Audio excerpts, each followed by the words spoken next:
Hello there and welcome. We've got a good story today. It's pretty packed, has a lot to it, and so I'm just going to get right into it. All right, we've been talking a lot in previous lessons about the Jewish people in captivity, taken off to Babylon, and then being given permission to go back to their ancestral homelands in and around Jerusalem once the Persians took over the Babylonian Empire. Now, we do know that a lot of Jewish people went back pretty quickly, and then others stayed behind. Either they just did not have the money and they had to save up in order to be able to go back, or there were circumstances that kept them behind. Sometimes selfish, but in other cases, there were people who actually were doing good work where they were and had responsibilities and stayed behind. And that's pretty much the case as far as Daniel was concerned. We think he stayed where he was and never got to go back to Jerusalem. So at the beginning of this story, that's the situation where some people have gone back. Some of the Jews are still in the places they had been. And we are in the capital city of Susa, which is the head, one of the capitals of the Persian Empire. And it opens with a new king, one we've touched on, mentioned his name before, but haven't told you about, Xerxes.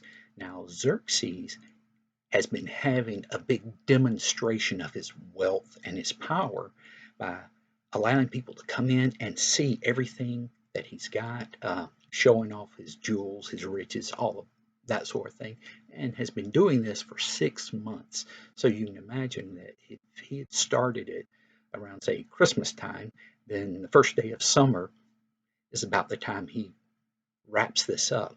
And we think the reason he's doing this is that he's planning to go to war with Greece. And he needs to be able to show that he has plenty of money to pay for the Army and the Navy. They're going to be needed for that military campaign. So he's brought in a lot of the noblemen, a lot of the important people who will help him to get things done once that decision is made. And while he is the king and can just order it to be done, it really helps when you have everybody agreeing with you ahead of time. So he's doing that. He's wrapping all of this up with a big party, and we're not talking just an afternoon long party, not an all day party. This is a 1 week long party, 7 days of party where people can eat and drink as much as they want and they're all able to have a good time. And during this, he makes a decision. Now, one of the things I have to mention is that the party is so big that it's really broken up into two parties. There's the party the king is giving, and that's where the men are going. Then there's a party where the queen is running things. The queen's named Vashti, and the ladies are at her party. So Xerxes sends for Vashti, and he wants her to show up and he wants to show her off because she is pretty and he wants everybody to see, this is my queen. Well, Vashti is not a nice person. From all we know of her, she was mean. Now, she was pretty. Just because she's pretty doesn't mean that she's a nice person, and she's not. However, it may be that she did the right thing of not going over there, um, because it could have been in the way that he demanded for her to go over there, or there are other circumstances. But she was placed in a position of either doing something that was wrong to do because of the way he told her to do or what he told her to do, or she had to disobey the king. And so she's in trouble either way. She decides, I'm not going. Lets the king know that right away, and he knows there's a problem right off the bat because his advisors get together and say, well, if you let her get away with it, all of the wives in the whole country won't listen to their husbands. So we've got to do something. Well, he agrees, um, and they come up with a plan and say, oh, let's make a rule that she cannot come in front of the king. Well, they do that. And this is one of those can't come in front of the king ever. So she already wasn't coming in front of him, but now he said she can't ever come in front of me again. Well, pretty much what he has done is gotten rid of his queen. Okay, that really doesn't help things a whole lot. And after some time, he decides he needs a queen. And maybe some people suggest that he really needs to have a queen. So, what they come up with, and the plan seems like a good one because he is impressed by pretty ladies. They say, okay, get pretty ladies from all of the provinces and come in here, and then you can choose a new queen. And they think that sounds like a good idea. Now, this is pretty big because there are 127 provinces. So that's at least 127 women if they just get one woman from each province. Well, there are bound to be others who are brought in. So there are a lot of women who are brought in to Susa, and they just don't run them out in front of the king and have him pick one. No, they have this preparation process that they go through. So they spend an entire year teaching them how to use perfume and how to put on makeup and all of that so that uh, they can be even prettier than their natural beauty. So while they're doing this, one, we find that one of the women is a girl named Hadassah. Now, her name in Persian is Esther. She is one of the descendants of the Jewish exiles, and her story is a little bit sad at the beginning because her parents have died and she's been raised by her cousin Mordecai. Now, Mordecai wants to look out for her, and since they were both living in Susa, he's able to stay pretty close by. And the first thing he says with her going into this is, "Don't tell anyone you're Jewish. Don't let them know where you came from. Just do your best in all of this." Well, she listens to him, and she keeps that to herself. And she goes in and she cooperates with everything that's going on. And the guy who's in charge of all of these ladies coming in takes a liking to her. And I think a lot of that has to do with how easy it was uh, to work with her. And he ends up giving her a special place of her own and even provides 7 ladies to help her with whatever she needs. And you may have heard of queens having ladies in waiting, and this is sort of like that. Well, she's going through these treatments, and it takes 4 years before it's her turn. Now, um, what they would do is take one of these ladies to the king, and he'd spend some time getting to know her, and then he would decide whether or not he ever wanted to see her again. And in most cases, it was, no, I don't think so. Well, with her, he just falls in love.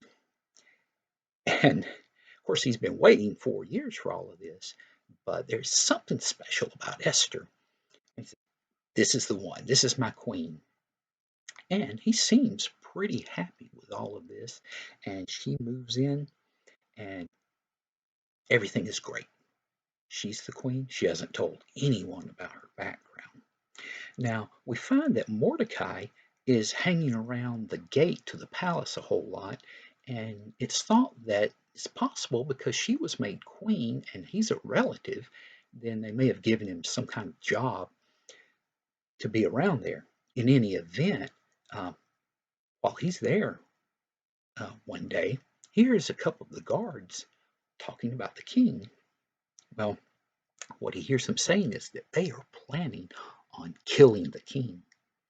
Now, we don't know why, but uh, that really doesn't matter because they're serious about it. Well, Mordecai passes that message along of what's happening and what they're planning to do.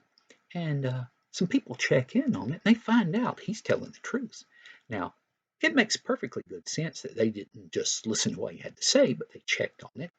But when they find that he was telling the truth, they have those guards executed. Well, apparently they didn't even tell Mordecai thank you, but still, he did the right thing. And that's something that we kind of pick up from that too. Even if people don't tell you thank you, it's still good to do the right thing. Uh, but going on with this, um, sometime after this, the king promotes this guy named Haman. Now, the king had all of these nobles who helped take care of things that need to be done and ruling over provinces and such as that. And it seems that Haman may have been one of those guys, but he now has promoted Haman up to a more responsible position to where he's like the number two guy after Xerxes. And that is a special position. And as a result, when he would go in and out of the gates, people would know, okay, that's Haman, and they would bow down to it. All except Mordecai. And that upsets Haman a little bit. Apparently, Mordecai is one of these who will bow down to God, but not just to any old guy. Well, somehow Haman finds out that Mordecai is Jewish. And what we have found out in looking into this is Mordecai was actually a relative of King Saul. And you may have heard of King Saul. He was the first king the Jewish people uh, picked. In fact, he was picked by God to be their king when the people said they wanted a king. And Mordecai is a Benjamite, just like Saul, but he's related to him. Now, Haman was related to this guy named Agag, who had been a king of the Amalekites who fought against King Saul.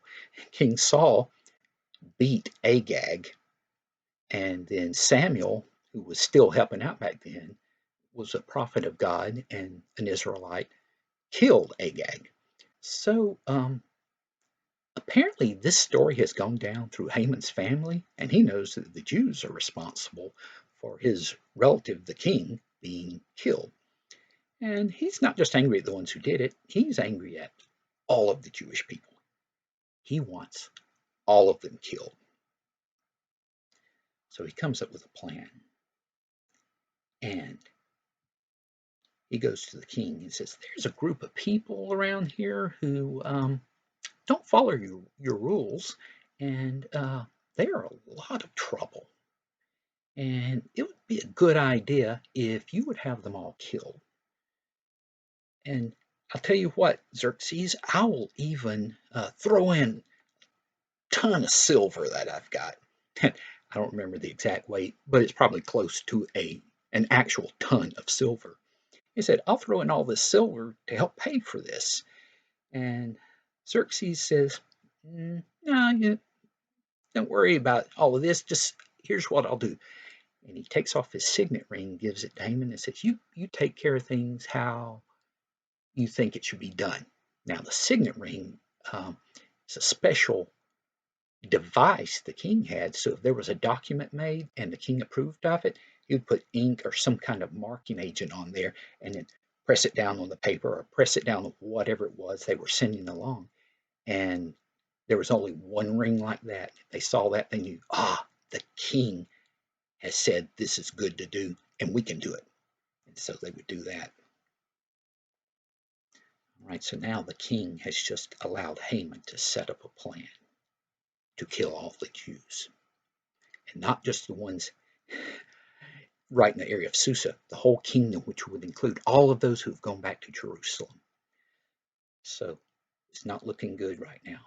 And Haman believes in lucky days and all that, and he cast dice or something like that to determine what day to kill them. And it's almost an entire year away. But that's the one he picked. He thinks, okay, that's the right day to do it. And so he makes his plan. And at that point, we're going to stop. This story is continued. The people are following God, the right people, Mordecai and Esther, but we have to see how this all turns out. And we will finish this story with our next lesson. And as for my tithe for today, you see there are a number of hearts on here. Some are full and some are not as full. So we have to determine the love Xerxes has for Esther. Is his heart full of love or empty? And we will find that out in our next lesson. Hope to see you then. Bye.